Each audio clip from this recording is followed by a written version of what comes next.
সীমান্তে বাংলাদেশিকে গ্রেফতারের পরে ভারতীয় আটক। সমানে সমানে লড়ছে বিজেপি, সঙ্গে আছেন স্থানীয়রাও। এবার বর্ডারে অন্য রূপ দেখছে ভারত, দেখাচ্ছে বাংলাদেশ। সীমান্তে আর পিঠ নয়, এবার চোখে চোখ রেখে লড়াই করছে বর্ডার গার্ড বাংলাদেশ। রুখে দেওয়া হয়েছে কাঁটাতারের নীল নকশা। এবার বাংলাদেশিকে আটকের প্রতিবাদে আটক হলেন ভারতীয়। কিভাবে আটক করা হলো তাকে, কেন বাংলাদেশিকে ছাড়তে বাধ্য হলেন বিএসএফ, কতটা প্রতিবাদী রূপে দেখা যাচ্ছে স্থানীয়দের, এসবের বিস্তারিত নিয়ে থাকছে এখনকার বিশেষ আপডেট। বাংলাদেশ ভারত সীমান্তে উত্তেজনা যেন থামছেই না। কয়েক বছর আগেও যেখানে একতরফা সীমান্ত হত্যা ছিল সাধারণ ঘটনা, সেখানে এখন দৃশ্যপট বদলে গেছে। আর সীমান্তের সাধারণ মানুষও এখন আর আগের মতো থাকছে না, চুপ হয়ে উঠছে প্রতিবাদে। 5 আগস্টের পর থেকে উত্তপ্ত ভারত বাংলাদেশ বর্ডার, সেই উত্তেজনার কমাতো দূরে থাক, সময়ের সাথে যেন পাল্লা দিয়ে বাড়ছে।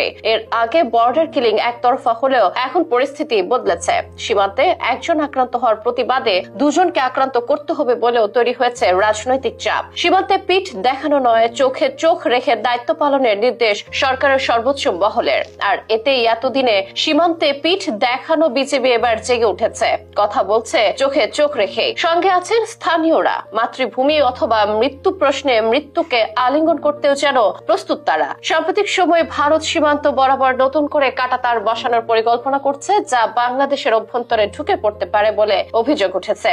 এ নিয়ে বিভিন্ন এলাকায় উত্তেজনা তৈরি হয়েছে। বিজেপি আর গ্রামবাসীর বাধায় কাঁটাতার স্থাপনে পিছু হটতে বাধ্য হয়েছে বিএসএফ। সীমান্তের এই টানাপোড়েনের মধ্যেই এবার ঘটে গেল এক অবাক করা ঘটনা, যা বোঝাচ্ছে বাংলাদেশিরা যে আর আগের মতো নীরব দর্শক নয়, তা যেন ভালোভাবে বুঝতে পারছে ভারতীয় বিএসএফ। যা উঠে এসেছে শুক্রবারের ঘটনায়। দিনাজপুরের বিরল উপজেলার দীপনগর গ্রাম। এদিন সীমান্তের কাছেই মাঠে কৃষিকাজ করছিলেন বাংলাদেশি তরুণ মোহাম্মদ আলামিন। হঠাৎই ভারতীয় সীমান্তরক্ষী বাহিনী বিএসএফ 6 জন সদস্য এগিয়ে এসে তাকে মারধর করে এবং জোরপূর্বক ভারতের ভেতরে টেনে নিয়ে যায়। ঘটনাটি দ্রুত ছড়িয়ে পড়ে এলাকায়, আর এতেই ফুঁসে ওঠেন স্থানীয়রা।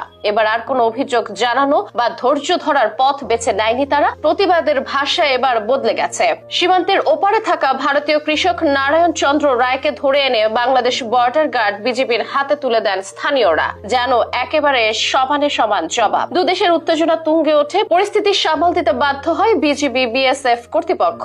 বিকেল 4টায় দুই দেশের সীমান্ত রক্ষী বাহিনীর মধ্যে পতাকা বৈঠক হয়। বিজেপি দাবি তোলে বিনা কারণে বাংলাদেশি নাগরিককে ধরে নেওয়া হয়েছে এবং তাকে অবিলম্বে ফেরত দিতে হবে। অন্যদিকে বিএসএফ ও দাবি তোলে তাদের নাগরিককেও ফিরিয়ে দিতে হবে। শেষ পর্যন্ত দুই পক্ষ সমঝোতায় আসে এবং বিকেল 4:15টায় দুজনকে নিজ নিজ দেশে ফিরিয়ে দেওয়া হয়। এই ঘটনার পর স্থানীয়রা বলছেন, এতদিন ধরে বাংলাদেশিরা সীমান্তে নির্যাতনের শিকার হলেও প্রতিরোধ গড়ে তোলার কোনো ব্যবস্থা ছিল না, কিন্তু এবার পরিস্থিতি বদলেছে। এখন আর কেউ চুপ করে মার খাবে না। বিজেপির সাম্প্রতিক পদক্ষেপ স্পষ্টভাবে বুঝিয়ে দিচ্ছে তারা আর আগের মতো নীরব থাকবে না। কাঁটাতার বসানোর বিরোধিতা হোক বা সীমান্তে অন্যায় দখলদারি, এবার প্রতিবাদ হবে। কিন্তু এই উত্তেজনা কতদূর গড়াবে? ভবিষ্যতে সীমান্ত পরিস্থিতি কি আরো জটিল হয়ে উঠবে, নাকি দুই দেশ আলোচনার মাধ্যমে সমাধানে পৌঁছাবে, সেটি এখন দেখার বিষয়। সেদিকে নজর রাখছেন নিরাপত্তা বিশ্লেষকেরা।